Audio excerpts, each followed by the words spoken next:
Una de las cosas que constantemente desanimaba o desequilibraba a los seguidores de Jesús del primer siglo, especialmente a sus discípulos, era su suposición exagerada sobre su capacidad y sus habilidades. Que Jesús tenía un marco de tiempo muy corto, así que tuvo que acelerar las cosas. Y así, debido a su corto periodo de tiempo, constantemente presionaba a los 12 en particular a situaciones para las que no estaban preparados y realmente los superaban. Y a medida que lees, y esto es un poco divertido a veces, los encuentras a ellos mismos dando vueltas, tratando de resolver cosas, y en algunos casos simplemente fallaban. Jesús les dice, vayan y hagan esto, o los pone en una situación y simplemente dicen, ¿sabes qué? Es que no podemos, y fallan de nuevo. Y esto sucede una y otra vez, y hasta cierto punto, tal vez deberían haberlo visto venir. Ahora, dudo que nosotros lo hubiéramos hecho tampoco, porque al principio, cuando Jesús comenzó a elegir a quienes se convertían en sus famosos 12 apóstoles, y tal vez estés familiarizado con esta historia, cuando llamó por primera vez a Pedro, Andrés, Santiago y Juan, ¿te acuerdas de esto? Él llama a Pedro, Santiago y Juan y dice, vengan, síganme, les dijo Jesús, y los haré pescadores de hombres. Ahora, eso es extraño, pero lo que es particularmente extraño de esto es que acababan de pasar toda la noche pescando y no habían pescado nada. Son pescadores que ni siquiera podían pescar y Jesús dice, no se preocupen, síganme y ahora van a atrapar gente. Y esto es raro, es como, a ver Jesús, nos está costando pescar y tú nos estás diciendo, no se preocupen, lo vamos a resolver después. Eso está genial. Pero luego, aunque eran hombres del mar, crecieron alrededor del mar y hay un par de ocasiones en las que Jesús los mete en una lancha sin él, una en particular, y los manda a navegar a través del mar de Galilea y él los va a encontrar al otro lado del mar. E incluso estos hombres que crecieron alrededor del mar ni siquiera pudieron remar su lancha hasta donde Jesús les pidió que remaran. Y luego al final esto fue tan intimidante, él los reúne y sonríe y les está lanzando su gran plan y les dice esto, ciertamente les aseguro que el que cree en mí, las obras que yo hago también él las hará y aún hará mayores. Me han estado viendo hacer todas estas cosas asombrosas, ¿no? Bueno, pues ustedes van a hacer el mismo tipo de cosas que yo he estado haciendo y van a hacer cosas más grandes que estas.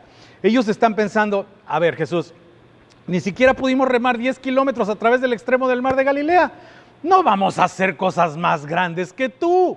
Pero Jesús los presionaba constantemente y parte de eso, de nuevo, era porque tenía un marco de tiempo muy corto para prepararlos para lo que finalmente quería que hicieran. Así que crearía estos puntos artificiales de tensión y estos ambientes artificiales para tratar de enseñarles una lección muy, muy importante.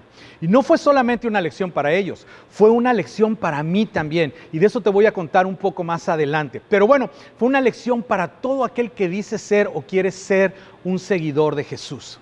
Ahora, el mejor ejemplo de esto es uno con el que todos estamos muy familiarizados porque todos los escritores de los evangelios cuentan esta historia con un tipo de detalles un poco diferentes, un énfasis poco diferente, pero una tarde nuevamente, si creciste alrededor de la iglesia o en la iglesia, habrás escuchado esta historia.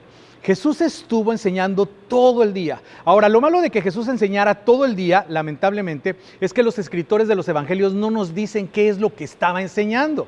Y cuando lees las enseñanzas de Jesús, son un poco cortas. Pero imagínate, no sé, sentarte en un seminario todo el día con Jesús, con pequeños descansos de 15 minutos para tomar café y para ir al baño y volver a sentarte y escucharlo. Todo el día está enseñando. Esto sería asombroso, ¿no lo crees? Pero bueno, de todos modos, están ahí fuera todo el día. Hay miles de personas y se han reunido en una ladera y el sol empieza a ponerse. Y por supuesto, no hay restaurantes y luego no hay instalaciones. Y entonces los apóstoles vienen a Jesús y por supuesto, los apóstoles también están cansados, también han estado sentados al sol y tienen hambre, pero quizás ellos no quieren decir, oye Jesús, podemos tomar un descanso, tenemos hambre. Así que como que le echan la culpa a la multitud y dicen, Jesús, necesitan un descanso para cenar. Estas personas han estado aquí todo el día, tienen hambre. Despide a la gente para que vayan a los pueblos y se compren algo de comer. Y Jesús mira fijamente a la multitud, se vuelve y sonríe a sus discípulos y les dice, no tiene que irse, contestó Jesús, denles ustedes mismos de comer. A lo que estoy seguro que pensaron, ahí va otra vez. Y volveremos a eso en un momento. Pero bueno, hoy estamos en la tercera parte de nuestra serie Llenos de Fe, alimentando la fe en un mundo vacío. Hemos descubierto, y esto es muy importante, e incluso si no eres cristiano, no eres un seguidor de Jesús, o quizás lo eras y te rendiste por alguna locura que te dijo algún cristiano, por una mala experiencia en la iglesia, esto es tan importante que cuando lees el Evangelio, los planes de Jesús para sus seguidores del primer siglo y para sus seguidores del siglo XXI, es que no seamos simplemente personas que creen cosas, sino que seamos personas con una actitud muy activa, total, valiente, diaria, relacional en la fe. Que básicamente nuestra fe no sería simplemente algo cerebral, no sería solo que creamos cosas de Dios o creamos cosas de Jesús, sino que tendríamos una fe activa, muy activada, lo que explica por qué la invitación inicial de Jesús y por qué su invitación a mi vida y su invitación a ti fue: sígueme. Como quiero que te muevas, quiero que vivas y quiero que respondas y quiero que reacciones de una manera diferente. Y Jesús nunca alteró esta invitación. Ahora, eventualmente la iglesia lo hizo. Finalmente la iglesia se retiró de sígueme a simplemente cree en mí. Y sí, Jesús invitó a la gente a creer en Él, pero nunca tuvo la intención y nunca los invitó a detenerse allí. Cree en mí fue básicamente el umbral, el punto de partida para sígueme. De hecho, invitó a la gente a seguirlo y eso me encanta, especialmente si estás considerando el cristianismo. Jesús invitó a la gente a seguirlo antes de invitarlos a creer en Él, porque la parte de seguir era la parte difícil, la parte de seguir era la parte activa y la parte de seguir es lo que Él sabía que finalmente construiría y confirmaría su confianza en Él.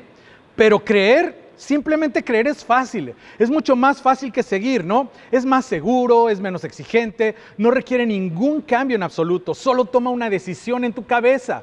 Pero Jesús no invitó a la gente a simplemente creer cosas verdaderas. Él invitó a las personas a vivir una vida que reflejara esta máxima, asombrosa, grande y audaz confianza en Dios, nuestro Padre Celestial.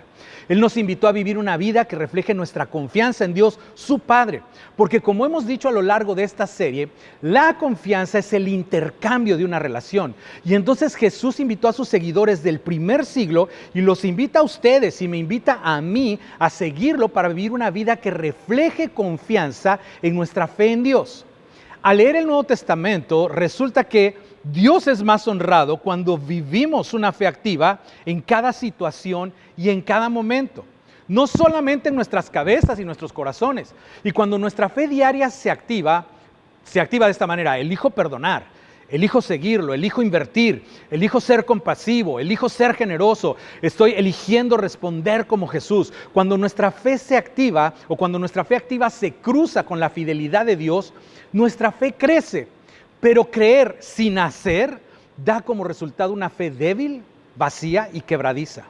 Entonces, Jesús no invitó a la gente a simplemente creer cosas. Invitó a la gente y nos invita a nosotros a seguirlo. Él nos invita a hacer una pregunta. Deberíamos despertar con la pregunta. Si tú eres un seguidor de Jesús, esta pregunta: ¿qué haría? ¿Qué haría? ¿Cómo viviría? ¿Cómo respondería? ¿Cómo reaccionaría? ¿Cómo les respondería a estas personas? ¿Qué intentaría? ¿Qué iniciaría? ¿Qué evitaría si estuviera totalmente seguro de que Dios está conmigo? Entonces, en esta serie nos preguntamos y esperamos responder la pregunta: a lo largo de la vida, no solamente como adultos, sino a lo largo de la vida, ¿qué tipo de cosas alimentan o facilitan el desarrollo de una fe perdurable? Y has conocido gente así. De hecho, muchos de ustedes son personas así. Las personas que simplemente confían en Dios y parece que reaccionan de esta manera, pero reaccionan de otra manera y les preguntas por qué y te dicen: bueno, soy cristiano, soy un seguidor de Jesús. Simplemente viven un tipo diferente de vida. Y en base a lo que Jesús enseñó y en base a nuestras conversaciones con cientos y cientos de personas a lo largo de los años, hemos descubierto que hay al menos 5 ingredientes esenciales para una fe creciente, duradera y activa. Son 5 cosas que Dios usa consistentemente para hacer estallar y hacer crecer nuestra fe. La semana pasada analizamos la primera de las 5, la llamamos enseñanzas prácticas. Porque cada vez que alguien cuenta su historia de fe, y quiero decir, si tuvieras que contar tu historia de fe, si has sido un seguidor de Jesús por un tiempo, cada vez que las personas cuentan su historia de fe, siempre incluyen: y luego comencé a ir a esta iglesia y por primera vez en mi vida, o cosas como, entonces comencé a asistir a un estudio bíblico y por primera vez alguien me dio una aplicación práctica, alguien me dio herramientas. Siempre había creído en Dios, pero nunca entendí cómo creer en Dios o creer en Jesús, por lo que se suponía que debería interactuar o parecer en mi vida cotidiana. Así que mi fe se hizo más grande cuando por primera vez alguien me dijo qué hacer y cómo vivir mi fe. Me enseñaron qué hacer con lo que creo. Y la razón por la que esto hace crecer nuestra fe es que cuando nuestra fe activa, no lo que solamente estamos pensando en nuestra cabeza, cuando nuestra fe activa se cruza con la fidelidad de Dios, nuestra fe crece. Es decir, cuando damos el paso y hacemos lo que creemos que Dios quiere que hagamos sin ninguna garantía de cómo van a salir las cosas y obedecemos a Dios sea lo que sea y luego experimentamos la fidelidad de Dios como resultado, ¿sabes qué es lo que le sucede a tu fe? Crece. Es como un músculo. Si no lo ejercitas, tienes el músculo, pero si no lo ejercitas, no crece. Y nuestra obediencia activa, ejercitada, hace crecer nuestra fe.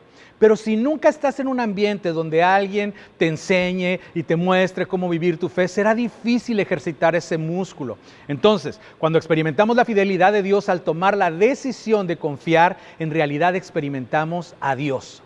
De hecho, para muchos de nosotros que seguimos a Jesús por mucho tiempo, hay momentos, hay segmentos, hay temporadas, hay historias en nuestras vidas que cuando recordamos y cuando contamos esas historias, siempre es emotivo porque simplemente sentimos ese empujón interno.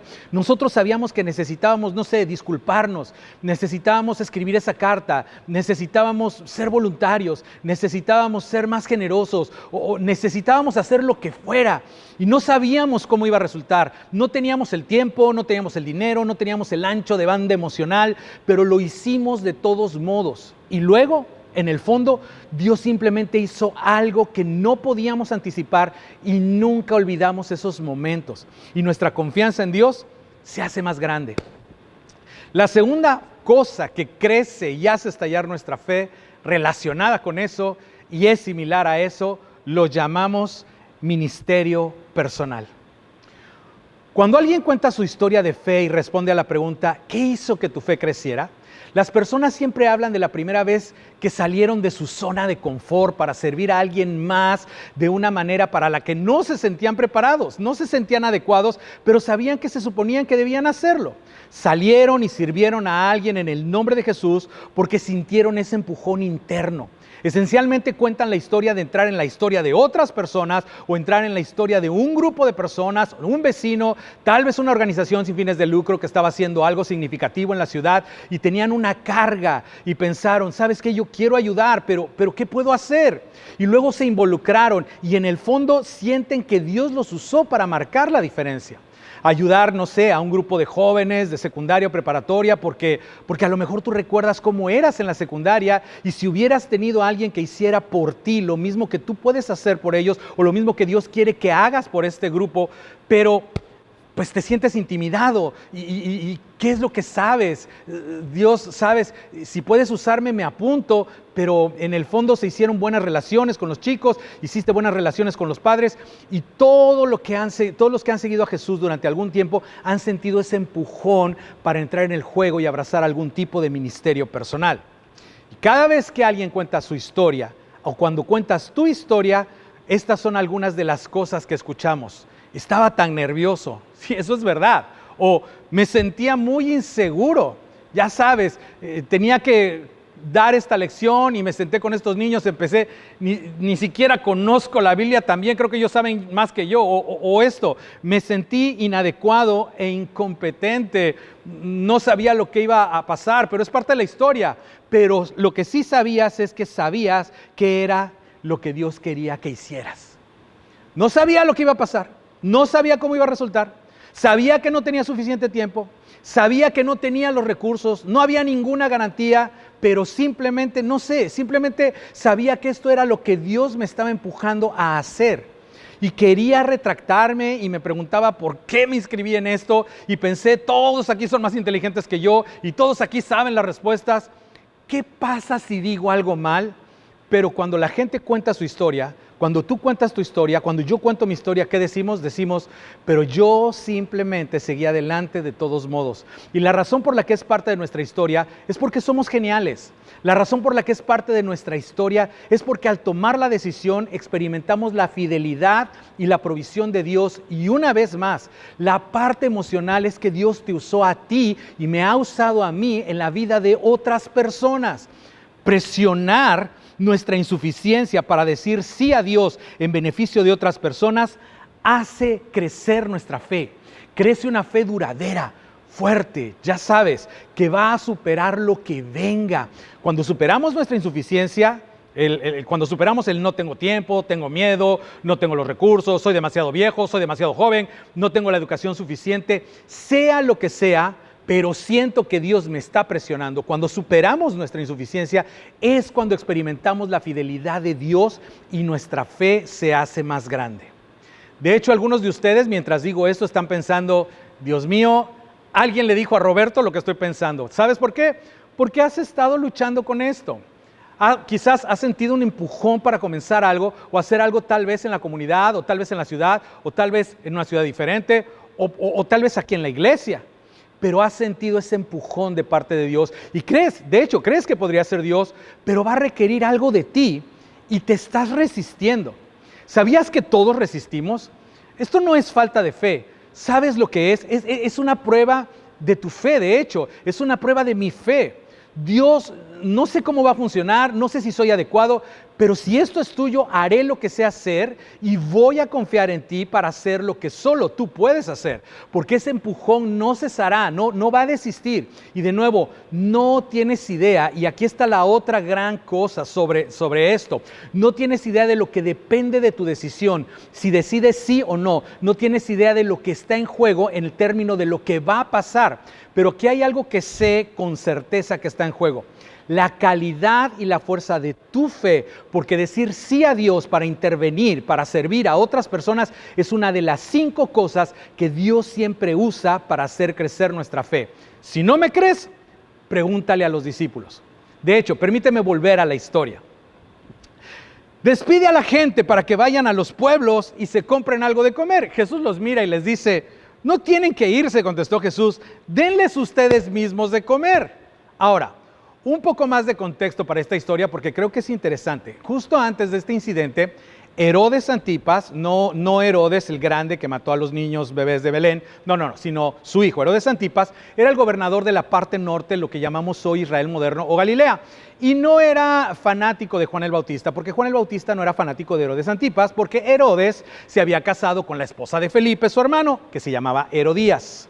Así que Herodes se casó con Herodías después de que ella se divorciara del hermano de Herodes. Ahora, esto solamente es extraño, pero en ese entonces estaba totalmente en contra de la ley judía.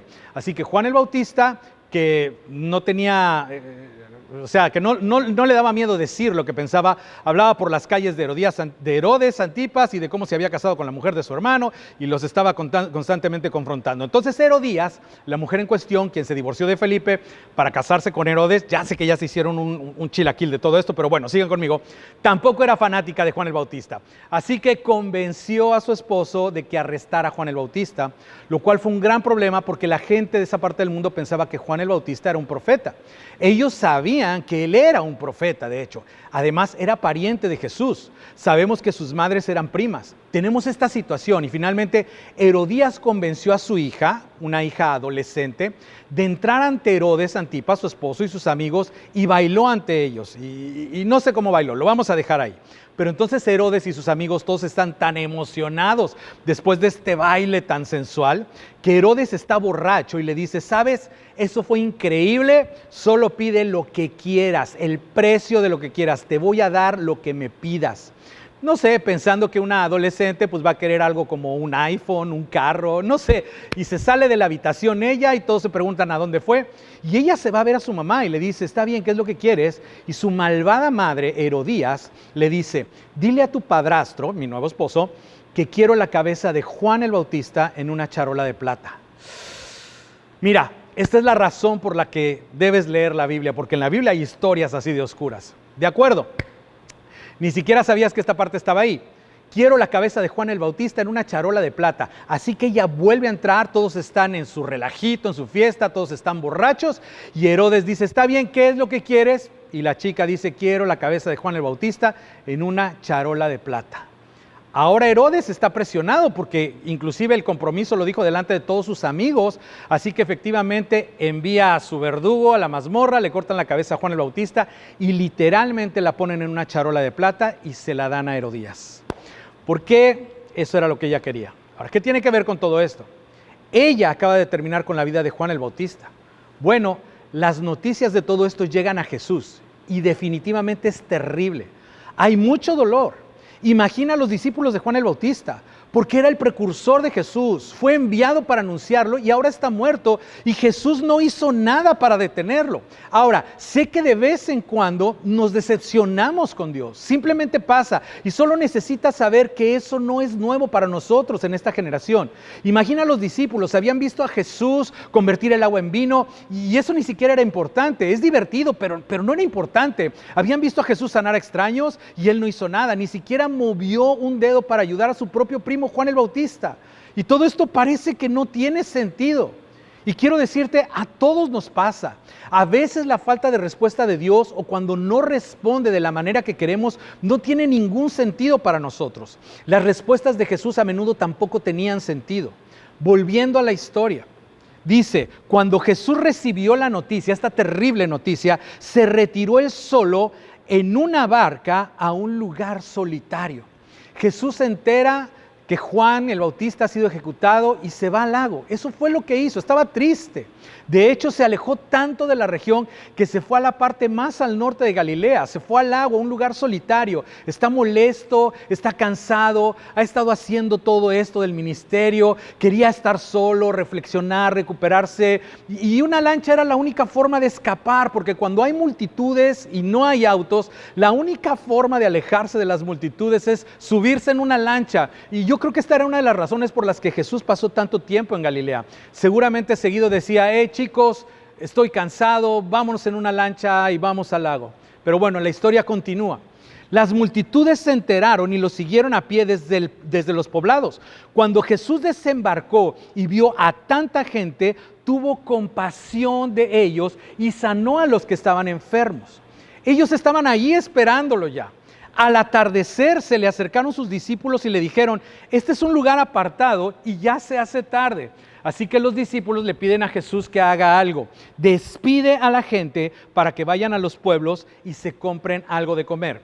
Y luego Jesús es cuando se las voltea a los discípulos y les pide que ellos lo hagan. No tienen que irse, contestó Jesús. Denles ustedes mismos de comer. Jesús los invita a ser parte de la solución del problema, pero lo que les pidió era imposible. Hay miles de personas. Ahora, Mateo, Marcos y Lucas nos cuentan la misma historia y esto es genial. Juan también la cuenta, pero Juan añade que Jesús dijo esto para probarlos. En otras palabras, sabía que era imposible, sabía que eran incapaces, sabía que tenían lo necesario para hacer, que no tenían lo necesario para hacer lo que les estaba pidiendo que hicieran. Esto era una prueba. Y Juan también nos dice, porque mirando hacia atrás, Juan obtuvo todas las primicias porque él estaba allí para esto y cuando habló con Jesús después, Juan le dijo a Jesús, Jesús le dijo a Juan, mira, yo sabía lo que iba a hacer todo el tiempo, fue una prueba por ustedes, era un periodo de tiempo muy corto, estoy tratando de enseñarles a confiar en mí, estoy tratando de enseñarles a entrar en áreas en las que no son adecuados y tienen que confiar en mí para hacer lo que solo yo puedo hacer. Entonces cuando dijeron despide a la gente para que puedan comer algo, pensé, esta es una gran oportunidad, denles ustedes. Andrés, uno de los discípulos, dice, Jesús, hay un niño en la audiencia aquí, y aparentemente escuchó nuestra conversación y nos ofreció su lunch, pero pues todo lo que tenemos es su lonchera, así que solamente hay 5 panes y 2 peces. 5 panes, 2 pescados para miles de personas. Y me encanta lo que Jesús dice a continuación. Y así es como se resuelven los grandes problemas. Así es como se abordan los problemas a nivel macrocomunitario de toda la ciudad y de todo el país. Y esta es una invitación para todos nosotros. Jesús sonríe y dice, tráiganmelos acá. Ahora, sé que es un niño con su lunch. tráemelos acá. Y ahí estoy yo, y ahí estás tú, con nuestros panes y nuestros pescados. Y algunos de ustedes tienen más panes que peces, otros de ustedes tienen más peces que panes. No todos tenemos los mismos recursos, no todos tenemos la misma capacidad, pero todos tenemos algo. Y cada seguidor de Jesús es invitado a tráemelo aquí. ¿Quieres que haga algo? Quiero que participes. ¿Quieres que haga algo grande con esto? Quiero que hagas algo grande para la próxima generación. ¿Quieres que haga algo grande en la comunidad? ¿Quieres que haga algo grande en la nación? ¿Has estado orando para cambiarlo? Quiero que participes, así que tráeme lo que tienes. Recuerda que a veces te pregunto, ¿qué te toca tu corazón? ¿O qué rompe tu corazón? Te he hecho esta pregunta varias veces. Todos sabemos lo que nos rompe el corazón. ¿Qué te rompe el corazón a ti? Jesús dice, tráeme lo que tienes. Bueno, Dios, sé que lo que me rompe el corazón es un problema tan grande, pues solamente tráeme lo que tienes. Es que es el rostro de la próxima generación lo que rompe tu corazón. Tráeme lo que tienes. ¿Es tu vecino? ¿Es tu colonia? Tráeme lo que tienes. ¿Son los estudiantes universitarios? Tráeme lo que tienes. ¿Es la gente en el trabajo? Tráeme lo que tienes. Ahí están, hay miles de personas dando vueltas y el sol está empezando a ponerse. Ahí están, mirándose los unos a los otros. Y Andrés simplemente, muy bien Jesús, aquí está. Esto debería ser interesante, pero cada día con Jesús, si eres uno de estos tipos, es interesante, ¿verdad? Fíjate, dice, y mandó a la gente que se sentara sobre la hierba, tomó los 5 panes y los 2 pescados y mirando al cielo los bendijo. Ahora me encanta esto, y esto es como cuando él está parado fuera de la tumba de Lázaro y ora esa fría oración antes de resucitar a Lázaro de entre los muertos. Querido Padre Celestial, sabes lo que está por suceder y solo quiero que sepan que estamos tú y yo conectados. Así que bien, aquí vamos. ¡Bum! Lázaro. De eso se trata esta oración. Padre Celestial, tú sabes lo que está por suceder, solo quiero que todos aquí sepan que eres tú a través de mí. Así que aquí vamos, los bendijo, luego partió los panes y se los dio a los discípulos. Ahora, ¿qué? ¿Y sabes lo que hicieron? Hicieron lo único que sabían hacer y confiaron en que Jesús sabía lo que estaba haciendo. Eso es, hicieron lo que sabían hacer y confiaron en que de alguna manera Jesús iba a salir adelante. Y ellos literalmente, y bueno, usamos esta frase fuera de contexto todo el tiempo, pero me vuelve loco, ¿no? Pero lo escucho todo el tiempo fuera de contexto. Pero esto es literalmente lo que hicieron ellos. Caminaron por fe. No se les ocurrió algo para que Dios lo hiciera. No. Esta no fue idea de ellos. Caminar por fe no es que tú pienses en las cosas que quieres hacer y luego se las impongas a Dios para que te las bendiga. Caminar por fe es cuando sientes el empujón para hacer algo que sabes que no puedes hacer y lo haces de todos modos. Literalmente entraron en la multitud con la esperanza de que no iban a quedar avergonzados. Luego partió los panes y se los dio a los discípulos, quienes los repartieron a la gente. Y su fe activa se cruzó con la fidelidad de Dios y sucedió algo extraordinario. Todos comieron hasta quedar satisfechos y los discípulos recogieron 12 canastas llenas de pescados que sobraron. ¡Wow! Ahora, todo este concepto es muy personal para mí y también quiero que sea personal para ti. Déjame contarte.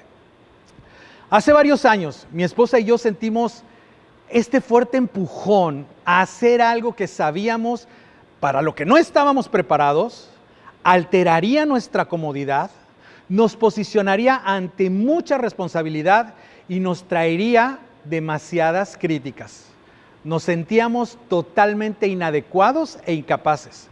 Imagínate, yo sé que muchos de ustedes no me van a creer esto, pero imagínate que yo no era capaz ni siquiera de pararme al frente de un grupo de 10 personas para decir algo sin sentirme mareado por los nervios. Y dejamos nuestros trabajos, que eran muy buenos, y pusimos nuestra lonchera delante de Dios. El resto es historia. Y este es el camino de Dios. Por eso digo que así es como cambia el mundo. Así es como cambian las comunidades y por otro lado, así es como tu fe se hace más grande. Así que quiero que digas algo conmigo, ahí donde estás sentado y de nuevo, si eres un seguidor de Jesús, no me disculpo por esto. Si no eres un seguidor de Jesús, sientes que te estoy manipulando, me disculpo, realmente no quiero hacer esto. Pero si eres un seguidor de Jesús, solo quiero que ahí donde estás, repitas esto después de mí. Haré lo que pueda hacer. Vamos, solo vamos, sé audaz. Haré lo que pueda hacer. Y la segunda parte, y confiaré en Dios para hacer lo que solo Él puede hacer. De nuevo, haré lo que pueda hacer y confiaré en Dios para hacer lo que solo Él puede hacer. Ese es el camino de la fe y ese es el camino que construye tu fe. Y mientras sea algo en lo que solo creas, tendrás un pequeño músculo frágil y cuando lo necesites no te va a servir de nada. Ahora, esta es la parte interesante y tengo que terminar esta historia muy rápido. ¿Sabes lo que hace Jesús después de esto? Imagina este momento, ¿de acuerdo? Los apóstoles están recolectando más pescado y más pan de lo que realmente dieron al principio y todos ellos están riendo y están emocionados y celebrando y wow, y muy contentos, impresionados, wow, ¿qué acaba de pasar? Y creo que Jesús está sonriendo y la gente está feliz comiendo y ellos están inclusive empezando a pensar, oye, ya la hicimos, vamos a dedicarnos a esto y vamos a terminar con el hambre en la cultura. Y Mateo que está ahí dice, y me encanta esto, de las siguientes palabras, inmediatamente antes de que todo esto se les suba a la cabeza, antes de que piensen qué buenos somos, Mateo nos dice que inmediatamente Jesús les dijo, hey, vámonos. Sí, Jesús, pero mira, no, vámonos. Y se los lleva al lago, los mete en una lancha, los empuja y les dice, remen, vámonos allá, al otro lado. Y una vez más, no pueden llegar al otro lado. Y el texto nos dice que les pidió que hicieran esto con la esperanza de que conectaran los puntos entre la lección de los panes y el viaje a través del lago, porque tenía un marco de tiempo muy reducido para enseñarles. Créanme, confíen en mí. Haz lo que puedas hacer y confía en mí para hacer lo que solamente yo puedo hacer. Este es el camino del reino de Dios y esta es la forma en la que el mundo cambió. De hecho, esa es una historia en particular. La única persona que conectó los puntos fue Pedro. Pero esa es una historia para otro día. Pero luego imagina esto. Al final Jesús se para a la otra ladera de la colina, en el otro lado de la orilla, y ahora solo tiene a los apóstoles y algunas personas adicionales, unas 20 o 30 mujeres que lo habían estado apoyando y siguiendo desde Galilea. Y Jesús entrega toda la carga, toda la empresa al mismo grupo de gente y les dice, está bien, yo he hecho todo lo que puedo hacer, les he enseñado todo lo que puedo hacer, recuerden los panes, recuerden el lago, recuerden cómo calmé la tormenta, recuerden todas las lecciones. Por tanto, vayan y hagan discípulos de todas las naciones. Y están pensando, a ver, espérate, Jesús. La mayoría de nosotros no hemos viajado ni hemos estado a más de 50 kilómetros de aquí de distancia. ¿Quieres que hagamos discípulos o seguidores tuyos en todas las naciones? Esto es imposible. Mira, esto es todo lo que tenemos. Hacer discípulos de todas las naciones, somos forajidos y somos fugitivos. Hacer discípulos de todas las naciones, mira, te voy a decir lo que podemos hacer. Y confiaremos en ti y en tu Padre Celestial para hacer lo que solo ustedes pueden hacer. ¿Y qué crees? 2000 años después, aquí estamos tú y yo. Este es el lugar en el que todo seguidor de Jesús se encuentra en algún momento. Y cuando dudas, cuando dices que no, cuando decides que no lo harás, tu fe se atrofia y es débil y frágil. Y no está ahí para ti cuando la necesitas. Y no está ahí para alguien más cuando la necesita.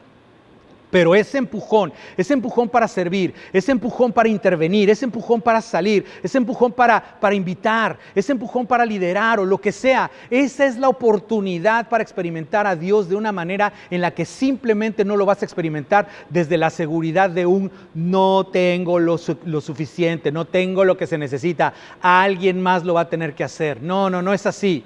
Cuando llega y cuando te sientes atraído y empujado, no sabes lo que va a pasar del otro lado. Nunca sabrás todo lo que depende de tu decisión de salir o no salir, pero lo único que sabes con certeza es que lo que está en juego es tu fe y la aplicación práctica de tu fe y la fuerza de tu fe y la perseverancia de tu fe. Y tal vez la madurez de la fe de otra persona también. ¿Por qué? Porque el ministerio personal nos posiciona para experimentar el poder de Dios en nuestra debilidad. Es lo que Dios hace, pero además el ministerio personal nos posiciona para experimentar la fidelidad de Dios en respuesta a nuestros pequeños actos de fe. Entonces, si quieres tener una fe perdurable, no solo creas cosas, debes decir que sí a ese empujón, debes salir antes de estar listo, porque nunca estarás listo antes de que sepas lo que va a pasar, porque no puedes saber lo que va a pasar aparte de que tu fe se hará más grande. Pero lo que sí sabemos es esto: te traeré lo que tengo.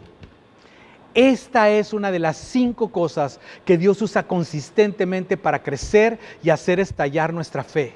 Y la gente que dijo, sí, te daré lo que tengo, esas son las personas que cambian el mundo. Y aquí está la advertencia: las personas que dicen no, ni sabemos sus nombres.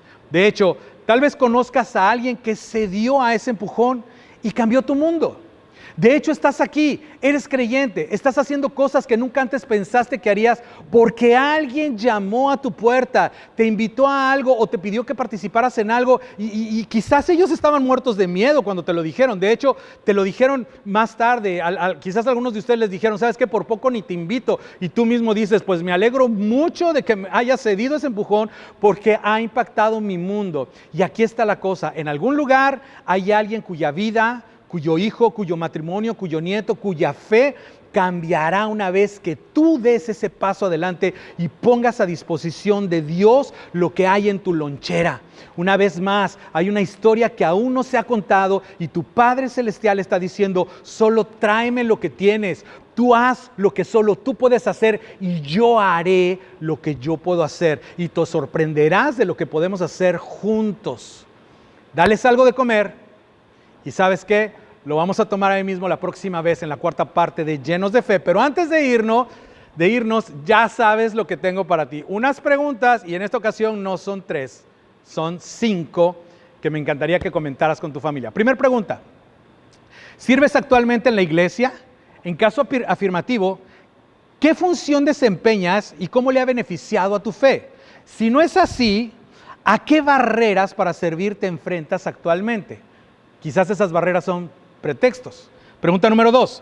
Si has formado parte de la iglesia durante algún tiempo, ¿te has beneficiado de los voluntarios que sirven? ¿Puedes pensar en algún voluntario de la iglesia que te inspire? Yo sí puedo pensar en muchísimos. Pregunta número 3. ¿Has sentido alguna vez un impulso interno de hacer algo por otra persona para lo que no te sentías preparado y que requeriría mucho más de ti? ¿Cómo has respondido a ese impulso?